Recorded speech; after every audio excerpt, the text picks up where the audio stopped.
The radar screen lit up like a Christmas tree. Somewhere in a hardened command bunker deep beneath Caracas, a Venezuelan air defense officer stared at the blip that shouldn't be there. His hand froze over the communications panel. Because what he was looking at wasn't a cargo ship, it wasn't a fishing vessel. It was a United States aircraft carrier strike group, and it was moving straight toward Venezuelan territorial waters. This is the story of what happened next. A story that almost nobody outside military circles knows about. A confrontation that could have changed the balance of power in the Western Hemisphere. A moment when a small nation stared down the world's most powerful navy and didn't blink.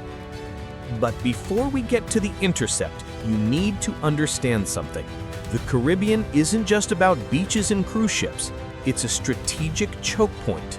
Control the Caribbean and you control access to the Panama Canal, Gulf of Mexico, and the entire southern approach to the United States mainland.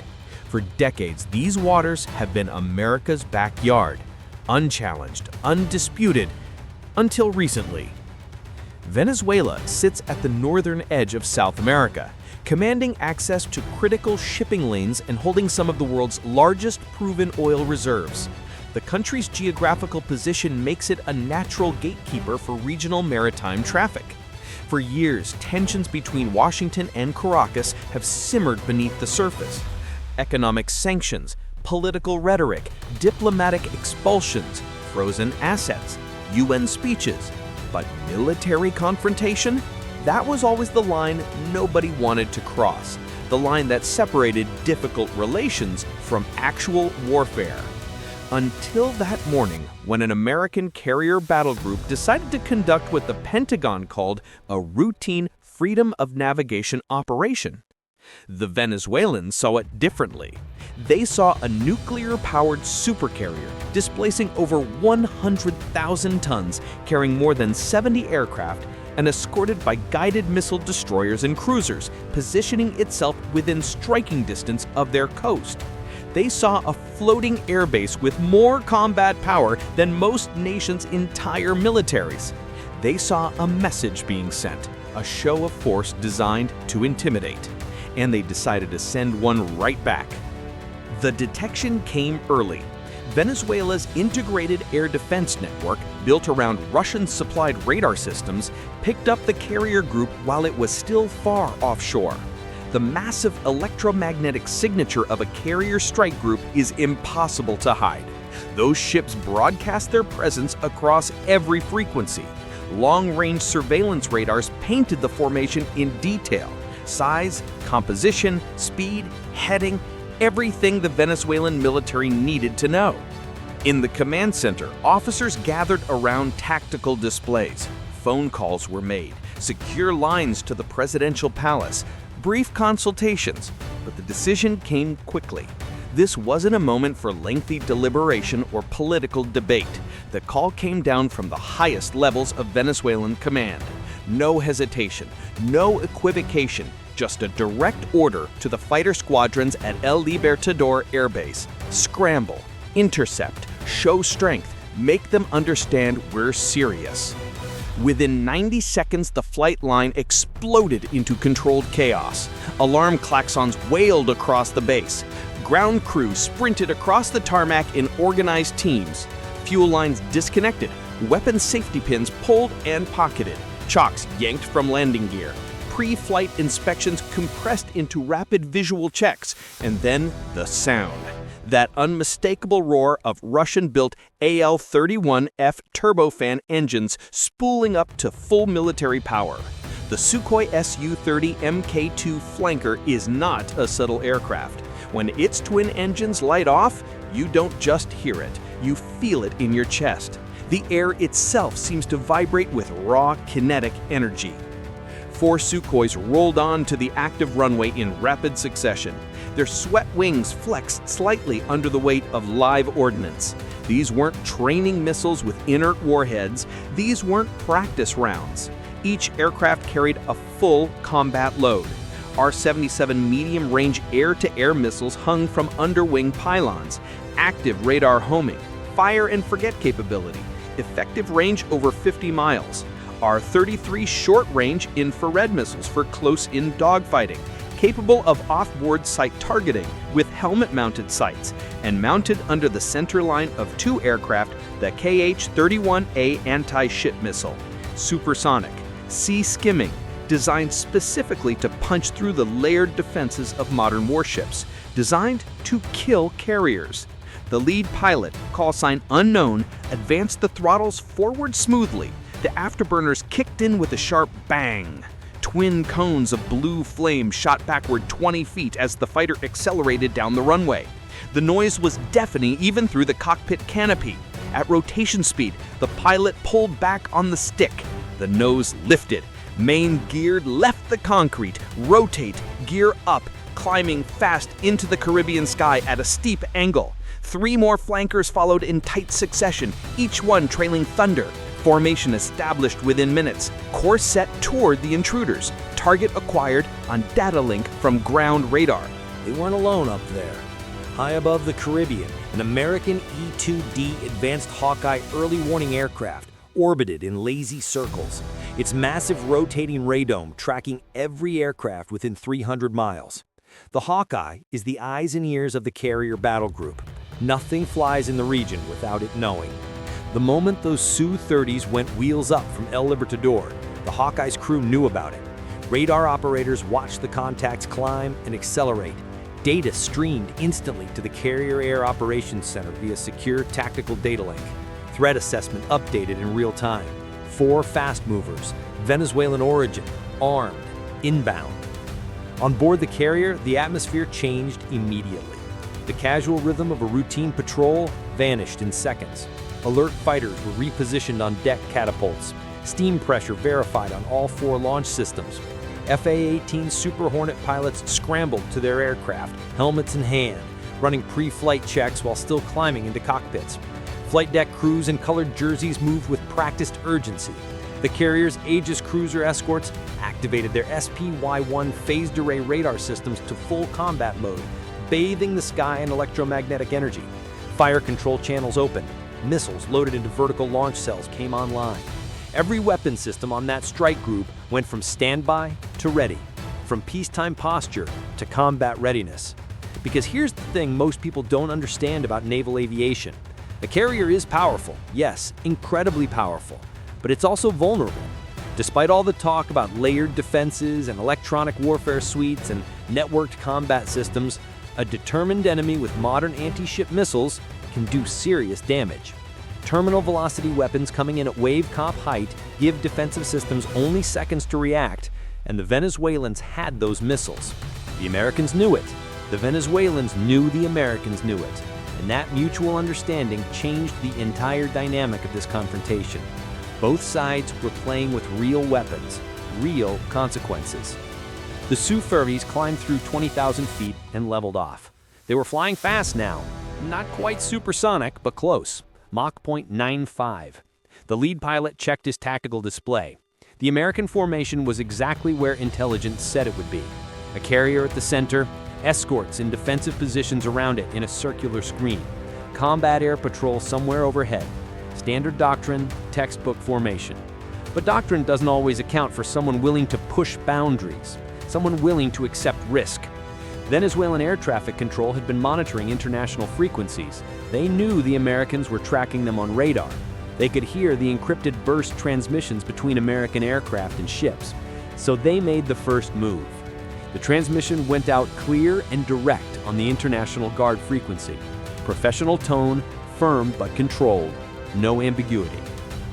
Unidentified surface group, this is Bolivarian Air Force. You are approaching a monitored defense zone of the Bolivarian Republic of Venezuela.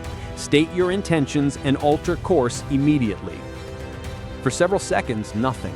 Just the hiss of static and the background noise of encrypted communications the Venezuelans couldn't decode. Then the American response came through. Calm, clinical. The voice of someone who's done this 100 times before in a dozen different oceans. Bolivarian Air Force, this is U.S. Navy. We are conducting lawful operations in international waters in accordance with international maritime law. Maintain safe distance and do not interfere with our operations. International waters. That phrase carries serious legal weight, sure. Freedom of navigation is enshrined in the UN Convention on the Law of the Sea. But when you're the country those international waters sits right next to, the distinction feels academic, especially when the force conducting those lawful operations could flatten your entire military infrastructure in about 48 hours if Washington gave the order. The Venezuelan pilots continued their approach. They weren't charging in recklessly, like cowboys. This was calculated, controlled aggression, professional intercept procedures. They moved into a tactical formation designed to bracket the carrier group from multiple vectors, positioning themselves where their weapons would have maximum effect if things went sideways. Not hostile enough to trigger a defensive response and give the Americans justification to fire first, but unmistakably threatening, walking the razor's edge between deterrence and provocation. The distance closed. 30 nautical miles, 25, 20. In the world of modern air combat, these are knife-fighting ranges. The Su-30s radar warning receivers lit up as American fire control radars began tracking them. That electronic lock-on is a specific kind of escalation. It means weapons are being targeted, fire control solutions are being calculated, fingers are near triggers. Both sides operating under strict rules of engagement, but acutely aware that one mistake, one miscalculation, could start something neither government actually wanted. On the carrier deck, launch officers stood ready at their stations. One word from the air boss, and those Super Hornets would be airborne in under 2 minutes. Catapults cocked, aircraft armed, pilots strapped in. The entire battle group went to a heightened alert posture. Not quite general quarters combat stations, but close, very close. The kind of tension where everyone's doing their job, but nobody's making jokes anymore. Back in Venezuela, state media began broadcasting. Not speculation, not rumor, official statements from the Ministry of Defense. They were framing this in real time as it happened. A sovereign nation defending its maritime approaches against foreign military intimidation. The language was sharp, uncompromising, nationalistic. This wasn't about legal technicalities or international maritime law. This was about drawing a line and daring someone to cross it. This was about national dignity. The Venezuelan public watched with a mixture of anxiety and pride. For years, they'd seen their country portrayed as weak, isolated, sanctioned into submission by American economic pressure. But here were their pilots, their jets, confronting the most powerful navy ever assembled. David versus Goliath with missiles instead of slings. And for the moment at least, David wasn't backing down. The Su-30s closed to within 20 nautical miles of the carrier group. Close enough that lookouts on the carrier's island could see them with binoculars. Close enough that the American ship's fire control radars began tracking them actively with continuous illumination. The Venezuelan flight leader made a decision. He executed what fighter pilots call an aggressive show of force. Not an attack run, not a simulated engagement, but a high-speed pass within visual range, demonstrating capability, showing that Venezuela had the reach, the skill, and the hardware to make this carrier group's presence costly if it came to actual combat.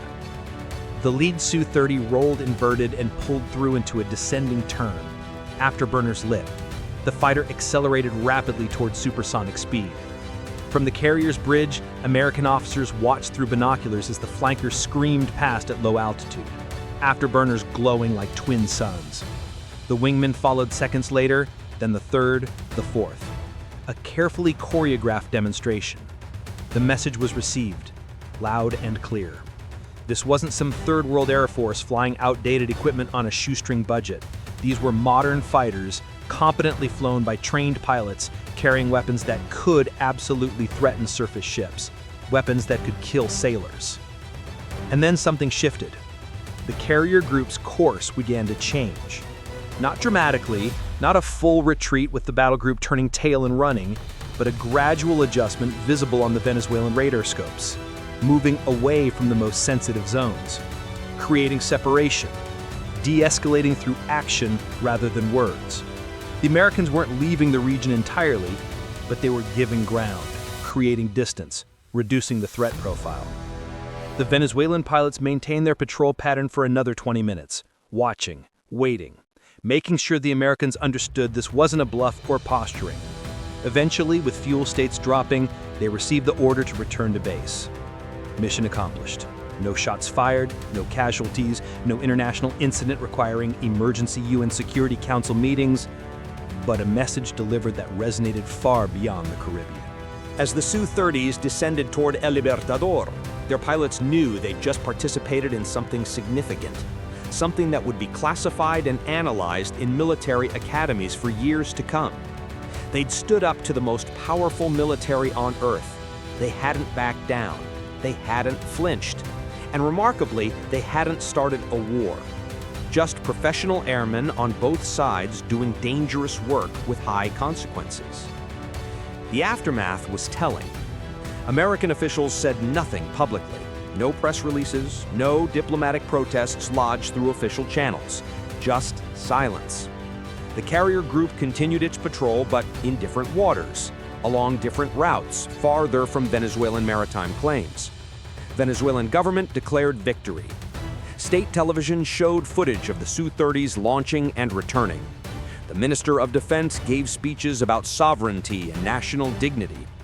Whether that victory was real or symbolic depends entirely on your perspective and which flag you salute. But here's what's undeniable. A small nation with limited resources demonstrated that sovereignty isn't just about legal documents and international recognition. It's about the willingness to defend your interests even when the odds are overwhelmingly against you. The Venezuelan pilots who flew that mission understood they were outgunned, outnumbered, and facing technology that surpassed their own in almost every category. Their aircraft were capable, but the Americans had better sensors, better missiles, better training, and an entire carrier air wing to throw at them. They launched anyway. That takes courage, calculation, or perhaps a combination of both. Military analysts would later debate the implications endlessly in journals and classified briefings. Some argued Venezuela had been reckless, risking escalation over a point of pride with no strategic benefit. Others suggested the Americans had been testing Venezuelan resolve and found it stronger than expected, forcing a recalculation of risk. Still others pointed out that both sides had behaved professionally, following their rules of engagement while sending clear signals about their positions. The truth, as usual in complex geopolitical situations, probably lies somewhere in between all these interpretations. What matters is this: in the warm Caribbean sky, with the sun reflecting off blue water far below, two military forces came within a hair's breadth of conflict. Professional militaries representing governments with fundamentally opposed interests.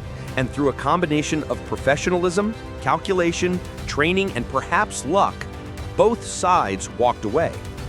The Caribbean returned to its usual rhythm. Cruise ships continued their routes with tourists sipping drinks on deck. Commercial aircraft flew their schedules. Fishing boats worked the waters. But beneath that calm surface, something had changed. A precedent had been set. A line had been drawn in the water and the sky. And everyone involved, from the pilots who flew the mission, to the admirals who commanded the forces, to the political leaders who made the ultimate decisions, knew that the next time might not end as peacefully. So was this Venezuelan bravery or recklessness? A justified defense of sovereignty or unnecessary provocation that could have sparked a wider conflict? Drop your thoughts below. And if you want more analysis of military confrontations that almost changed history but never made the evening news, hit that subscribe button. Because this story, it's just one of many.